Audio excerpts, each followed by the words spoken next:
LGBT, moving towards equality. Human Rights Watch is an organization that monitors governments around the world for abuse, operating in 90 countries. 10 years ago he oversaw the creation of a lesbian, gay, bisexual and transgender, LGBT, rights program, and here he looks back on how LGBT rights have changed over that era. In stark contrast, only 780 million people are living in countries where same-sex marriage or civil unions are a legal right. These figures, reported by the International Lesbian and Gay Association in May 2014, show there is still much to be done in the effort to attain universal rights for LGBT communities worldwide.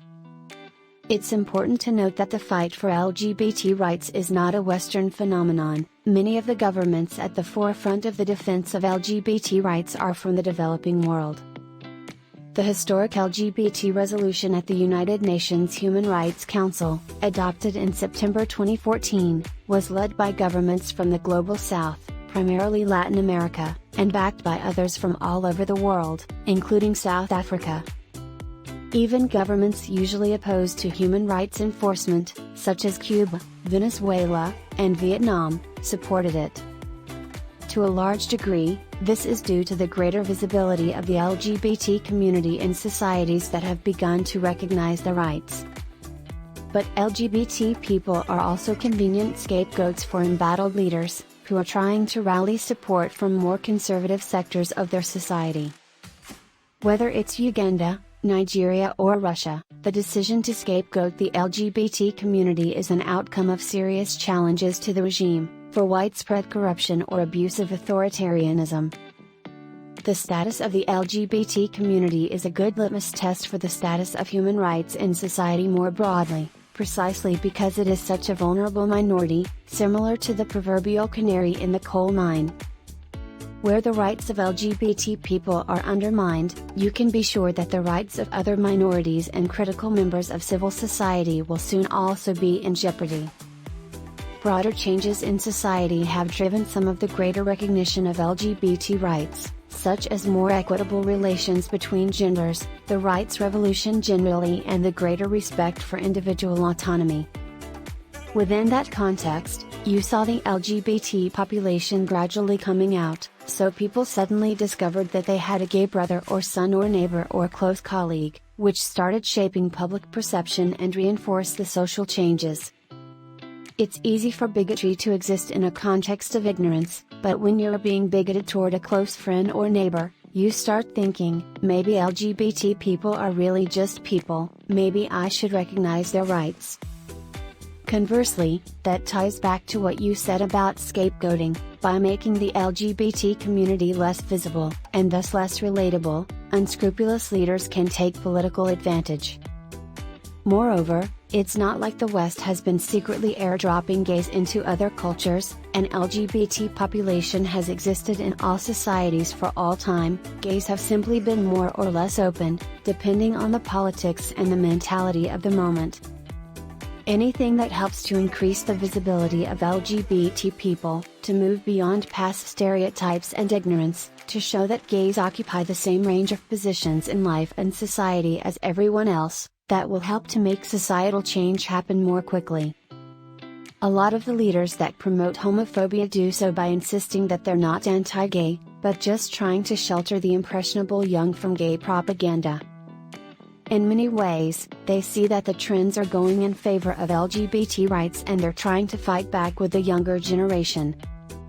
A significant section of consumers insist on respect for LGBT rights, so the global corporate giants can't get away with permitting discrimination in the workplace or embracing homophobia in any sense.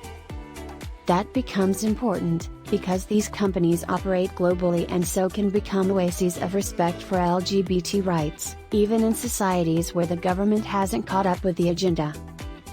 Lord Brown regretted not being more open about being gay when he was CEO of BP, and it's sad that many corporate leaders still feel that they have to live in the closet. The more that corporations can highlight the LGBT people among their leadership, the quicker these societal transformations will be encouraged. That said, If you look at the number of business or political leaders coming out now compared to a decade ago, we're seeing good progress. Do you think the international community is a good driver for LGBT rights? Positive action is taken at several different levels: local, national and global. What happens at the UN is important as part of the effort to legitimize LGBT rights. To have such an overwhelmingly positive vote is an important rebuke to those governments that want to pretend homophobia and bigotry are consistent with international human rights standards. Other things the international institutions can do is to collect information on the treatment of the LGBT community worldwide to probe governments that fall short of recognition of its rights. Perhaps most critical, though, is to defend the political space in which local human rights and LGBT activists operate. International multi-stakeholder organizations, such as the World Economic Forum, could clearly play a leadership role in this debate, by holding sessions devoted to trends in the rights of LGBT people. For example, a session on best business practices with respect to LGBT rights would give an opportunity to talk about, not just the formal non-discrimination steps, but also the more personal leadership role that corporations might play. What kind of challenges have civil rights groups faced over the past decade?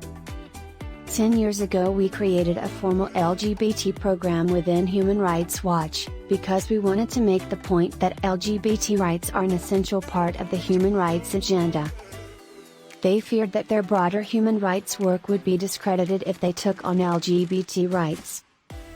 Now times have changed and you don't hear that argument anymore. There is a vigorous Egyptian movement that embraces LGBT rights as part of its broader human rights program. But this shows the pressures that civil society groups can face as they take on an area that has been circumscribed by homophobia and regressive views.